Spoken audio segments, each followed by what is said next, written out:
Aujourd'hui, on va parler d'un sujet qui est important.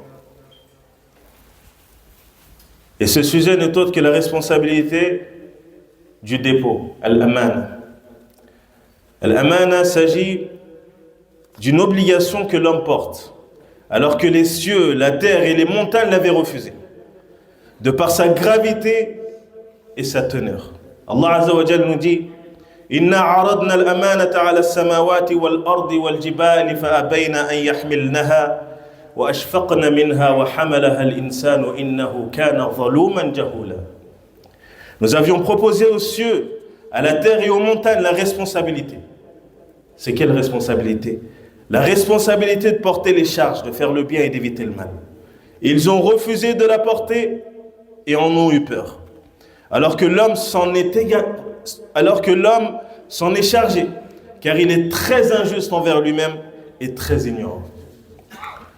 Allah Azza wa Jalla nous dit aussi: Inna Allah ya'murukum an tu'addu al-amanati ila ahliha wa idha hakamtum bayna an-nasi an tahkumu bil 'adl inna Allah ni'ma ya'izukum bih inna Allah kana sami'an basira. Certes, Allah vous ordonne de rendre les dépôts à leur ayant droit, et quand vous jugez entre les gens, de juger avec équité. Quelle bonne exhortation qu'Allah vous fait. Allah est en vérité celui qui entend et qui voit tout. Al-amana est un terme général qui signifie l'ensemble des droits dont la personne doit s'acquitter et qu'elle doit préserver. On peut diviser les différents types de amana en deux catégories. La première, la amana dans le droit d'Allah subhanahu wa ta'ala, qui signifie les adorations qu'Allah Azza wa Jalla a imposées à ses serviteurs. Toutes les adorations qu'Allah t'a imposées, tout ce qu'Allah t'a rendu obligatoire, tout ce qu'Allah t'a ordonné, c'est une amana auprès de toi. Tout ce qu'Allah t'a donné, c'est une amana auprès de toi. Même tes membres, les membres de ton corps sont une amana sur laquelle tu seras questionné yawm al-qiyamah. La deuxième est la amana dans les droits des créatures, qui comprend de nombreuses choses. Parmi elles, le fait de rendre l'argent qu'une personne nous a confié ou nous a prêté. Une personne, elle te prête de l'argent. Cet argent-là, c'est devenu une amana, c'est devenu un dépôt pour toi. Tu dois le rendre, comme il te l'a prêté. Une personne, elle dépose auprès de toi de l'argent ou des biens pour que tu le gardes. Le jour où on en a besoin, elle vient, elle le récupère. C'est devenu une amana. C'est un dépôt auprès de toi. Et tu n'as pas le droit de trahir le dépôt. Et tu n'as pas le droit d'utiliser le dépôt sans le consentement de la personne qui te l'a donné. Tu vas voir que souvent, une personne, elle va te prêter de l'argent, elle va te donner de l'argent, garde-moi cet argent-là. Parce qu'elle sait que tu es une personne de confiance. Car si elle te le prête, c'est que forcément, elle a eu confiance en toi. Et toi, tu gardes cet argent, mais tu l'utilises. Tu n'as pas le droit d'utiliser cet argent sans lui avoir demandé la permission au préalable. S'il te donne la permission, tu peux l'utiliser. Mais s'il ne te donne pas la permission ou que tu ne lui demandes pas, tu n'as pas le droit d'utiliser cet argent. C'est une amana sur laquelle tu seras questionné yawm al-qiyamah. Le droit des amis, le droit du conjoint de préserver les secrets. Tes amis, ils te confient des secrets. Ils te font confiance, ils te disent des choses. Tu n'as pas le droit d'aller divulguer ces secrets-là. Tu n'as pas le droit. Le prophète sallallahu alayhi wa sallam nous dit, si une personne elle vient de parler et qu'ensuite elle se retourne pour regarder, il y a quelqu'un qui m'a entendu, c'est devenu une amana, c'est un dépôt auprès de toi. Tu n'as pas le droit de le divulguer. Tu n'as pas le droit d'en parler à quelqu'un. Les savants ils disent, même si elle ne se retourne pas, mais que tu sais de cette personne-là qu'elle ne veut pas que tu divulgues cette information. Tu n'as pas le droit de le citer à une personne. C'est devenu une amana, c'est devenu quelque chose sur quoi tu seras questionné.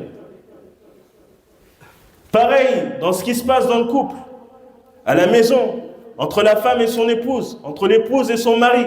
Tu n'as pas le droit d'aller divulguer les secrets de ta femme. La femme n'a pas le droit d'aller divulguer les secrets de son mari. Le prophète sallallahu alayhi wa sallam nous dit que ça fait partie des plus grandes amanas auprès d'Allah subhanahu wa ta'ala. L'homme il se réfugie vers sa femme, la femme elle se réfugie vers l'homme, et ensuite ils vont propager ça. هذه من الخيانة. Et aussi, Les messages que tu reçois, tes amis, des gens t'envoient des messages. C'est des messages qui sont privés. Il n'a pas envoyé dans un groupe, il te l'a envoyé en privé. Ce message, tu n'as pas le droit de le divulguer. Tu n'as pas le droit de le partager. Il t'envoie un vocal. C'est à toi qui te l'a envoyé. Il n'a pas envoyé à toute la terre. Donc ce vocal, c'est devenu une amana. Tu n'as pas le droit de le divulguer, tu n'as pas le droit de le partager. C'est entre toi et lui. Si tu veux le partager, tu dois lui demander avant sa permission. Il te la donne, tu le partages. Il ne te la donne pas, tu n'as pas le droit de le partager. Et si tu le fais, tu auras trahi le dépôt. Et tu seras questionné Yawm al-Qiyamah par rapport à ça. Pareil pour les enregistrements.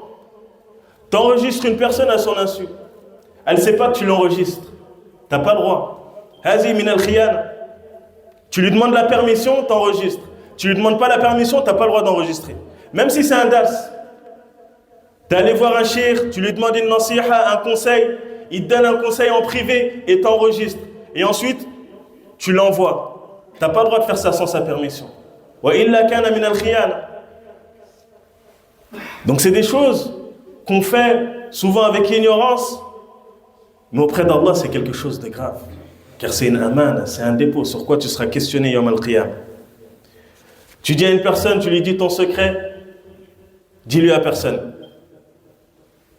Tu dis t'inquiète pas, je le dirai, personne va le savoir, Inch'Allah. Il va voir une autre de ces personnes, un de ses amis lui dit, ah un tel il m'a dit tel et tel, mais dis-lui à personne, hein, parce qu'il m'a dit de le dire à personne. Il n'y a qu'à toi que je l'ai dit. Et l'autre aussi, il va aller voir une autre, il va lui dire la même chose. Ah, il n'y a qu'à toi que je l'ai dit, dis-le à personne. Et tu te retrouves à la fin, toute la ville est au courant du secret. Hadi min al-khiyana. Ça, c'est de la trahison. Ça, c'est des choses sur quoi tu seras questionné Yawm al-Qiyam. Le fait de respecter la parole que l'on a donnée. Le musulman, c'est quelqu'un, quand il donne une parole, il tient sa parole. Quand il donne des rendez-vous, il tient ses promesses. Il vient au rendez-vous à l'heure. Tu lui donnes rendez-vous à 14h, tu sais que tu ne seras pas là à 14h, mais tu lui dis à 14h, je serai là. C'est du mensonge. Le prophète sallallahu alayhi wa sallam nous dit, les signes de l'hypocrite sont au nombre de 3. Lorsqu'il parle, il ment. Lorsqu'il promet, il ne tient pas ses promesses. Et lorsqu'on lui confie quelque chose, il trahit. Ça fait partie des caractéristiques des hypocrites. Et Allah il nous dit que les hypocrites ils sont au fin fond de l'enfer. Ça fait partie des caractéristiques des hypocrites, non des caractéristiques des croyants.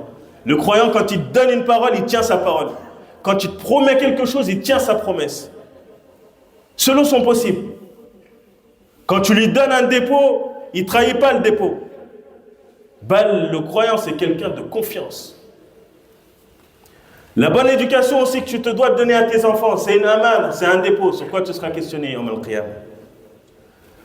Lorsque tu vends quelque chose, le fait d'être honnête, c'est une amana. Tu vends ta voiture, tu sais qu'elle a plein de défauts, mais tu caches les défauts de ta voiture, juste pour qu'elle se vende. Tu as trahi, tu as menti, tu as enlevé la baraka, car Allah il met la baraka dans la vente. Tant que la personne est franche, est claire et honnête. Mais lorsque tu commences à zigzaguer, que tu commences à mentir et à cacher, Allah il enlève sa baraka. Peut-être tu vas la vendre ta voiture, mais il n'y aura aucune baraka dans cet argent-là. Tu vas utiliser cet argent, tu ne sais pas où elle est rentrée cet argent. Car il n'y a pas eu de baraka dedans. Le musulman c'est quelqu'un d'honnête. Le musulman de par sa parole, tu sais que c'est un musulman. De par ses actes, c'est quelqu'un qui ne trahit pas, abadan. Wala takhun man khana. Le prophète sallallahu alayhi wa sallam il nous dit, et ne trahis pas celui qui t'a trahi. Le fait de s'acquitter de son travail correctement, comme il lui est demandé, ça aussi, ça fait partie de la amana, ça fait partie du dépôt. On t'a donné un travail qui est précis. Tu te dois de t'acquitter de ce travail comme on te l'a donné. Tu viens à l'heure, tu ne viens pas toujours en retard. Quand tu viens en retard, l'argent que tu prends, c'est de l'argent qui est haram. Car tu es payé dans des heures où tu ne viens même pas. D'autres, ils vont dire, pointe à ma place. Il ne vient pas de toute la journée et quelqu'un, il pointe à sa place. Tu es en train de manger de l'argent haram. C'est de l'argent illicite que tu es en train de manger. Tu viens à l'heure, tu fais ton travail comme il t'est demandé et tu pars à l'heure. Tu viens en retard, tu es venu 10 minutes en retard, et ben tu repars 10 minutes en retard. C'est comme ça qu'il doit être le croyant. Et c'est comme ça que la religion nous a ordonné. Quand tu fais un travail, tu le perfectionnes. Inna Allah yuhibbu min al-'abd idha 'amila 'amalan an yutqinahu. Le prophète sallallahu alayhi wa sallam, il dit, Allah il aime venant de son serviteur que lorsqu'il œuvre une œuvre, qu'il la perfectionne. Tu es payé pour faire un travail, mais tu es là en train de jouer dans ton téléphone. Tu es en train de trahir la amana, tu trahis le dépôt. Tu es payé pour enseigner à des gens. Tu sais que tu n'as pas le niveau pour leur enseigner cela. Tu as trahi le dépôt.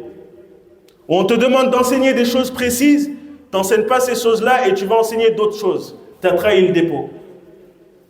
Donc c'est des choses sur quoi on se doit de faire très attention. Et il y a des gens aussi, ils volent. Tu leur donnes un travail précis, ils profitent de ce travail pour aller voler des choses. C'est un livreur, on lui donne une carte pour aller mettre de l'essence, il va mettre de l'essence, mais il a toujours un bidon à côté dans lequel il remplit, qu'il va vendre après ou bien qu'il va mettre dans sa propre... Ça c'est du vol, tu as trahi le dépôt hier, tu seras questionné dessus. Haram. Donner des conseils à celui qui te demande des conseils. Lui donner une opinion juste, exempte de tout intérêt personnel à celui qui te demande. Ça aussi, c'est un dépôt. Le prophète sallallahu alayhi wa sallam, il dit, celui à qui son frère musulman lui demande de le conseiller et lui donne un conseil qui n'est pas juste, l'aura alors trahi. Donc ça aussi, ça fait partie de al-aman. Le prophète sallallahu alayhi wa sallam, avant même la prophétie, on l'appelait Sadiq al-Amin. As-Sadiq al-Amin, c'était le digne de confiance, le véridique. Il ne trahissait pas, abadan. Les gens, quand ils avaient un dépôt, ils partaient voir le prophète sallallahu alayhi wa sallam pour lui remettre le dépôt. Car ils savaient qu'il était en sécurité, le dépôt, auprès du prophète sallallahu alayhi wa sallam. Et ça, bien avant la prophétie. Et après la prophétie, quand ces mêmes personnes ont pris le prophète sallallahu alayhi wa sallam en tant qu'ennemi, ont essayé de le tuer, ont essayé de le nuire, et de nuire aux musulmans, le prophète sallallahu alayhi wa sallam n'a jamais trahi quiconque. Ma khana ahadan qat sallallahu alayhi wa sallam. Malgré qu'ils ont essayé de le tuer. Et c'est bien pour ça que lorsqu'il a fait la hijra, il a laissé Ali ibn Abi Talib pour qu'il puisse rendre les dépôts qu'on lui avait donnés, que ses ennemis lui avaient donnés. Il les a rendus. Sallallahu alayhi wa sallam. Il n'a jamais trahi une personne. Et Allah Azza wa Jalla a fait l'éloge de ses serviteurs qui protègent les dépôts.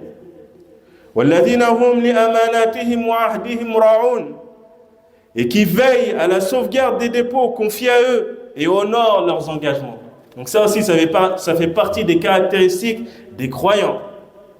Et le prophète sallallahu alayhi wa sallam nous a informé que lorsque le dépôt ne sera plus respecté, alors attends-toi à ce que l'heure ait lieu. Ça veut dire que lorsque le dépôt n'est plus respecté, ça fait partie des signes de l'heure. Le prophète sallallahu alayhi wa sallam nous dit juste après, car il a été questionné, et comment le dépôt ne sera-t-il plus respecté au messager d'Allah? Il a dit, lorsque le pouvoir sera donné à ceux qui ne le méritent pas, alors attends-toi à ce que l'heure ait lieu. Donc ne pas respecter le dépôt est un grand péché et un crime énorme. Allah Azza wa Jal dit en interdisant la trahison concernant le dépôt, Ya ayyuhalladhina amanu la takhunu Allah wa rasul wa takhunu amanatikum wa antum ta'lamun. Ô vous qui avez cru, ne trahissez pas Allah et le messager et ne trahissez pas vos dépôts en pleine conscience de ce que vous faites. Donc trahir les dépôts, c'est un énorme péché. Et l'imam Muslim rapporte du prophète sallallahu alayhi wa sallam, tout serviteur à qui Allah donne une responsabilité et meurt, le jour où il meurt, alors qu'il trompe ceux dont il est responsable, Allah lui interdira le paradis. Donc mes chers frères, mes chères sœurs, ce n'est pas un petit sujet.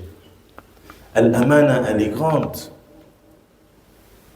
Les cieux et la terre, les montagnes, ils ont refusé de la prendre, cette amana. Car ils ont su le poids que ça avait, ils en ont eu peur. Mais l'être humain, de par son ignorance, de par son injustice, il a accepté. Alors que c'est quelque chose de très lourd, wallah. Mais on se doit de faire le nécessaire. On se doit de faire le maximum pour être des vrais croyants, comme Allah attend de nous. De ne jamais trahir le dépôt. De ne jamais trahir même celui qui t'a trahi. Il t'a trahi, tu as la possibilité de le trahir, mais tu ne le trahis pas. Car tu sais qu'Allah, il n'aime pas ça, il l'a interdit. Et la meilleure chose à faire avec une personne qui t'a fait de l'injustice, c'est d'être droit avec lui. D'être juste, équitable, comme Allah Azza wa Jal te l'a ordonné. Qu'Allah Azza wa Jal nous facilite à être droit et juste et qui nous préserve de toute trahison. ربنا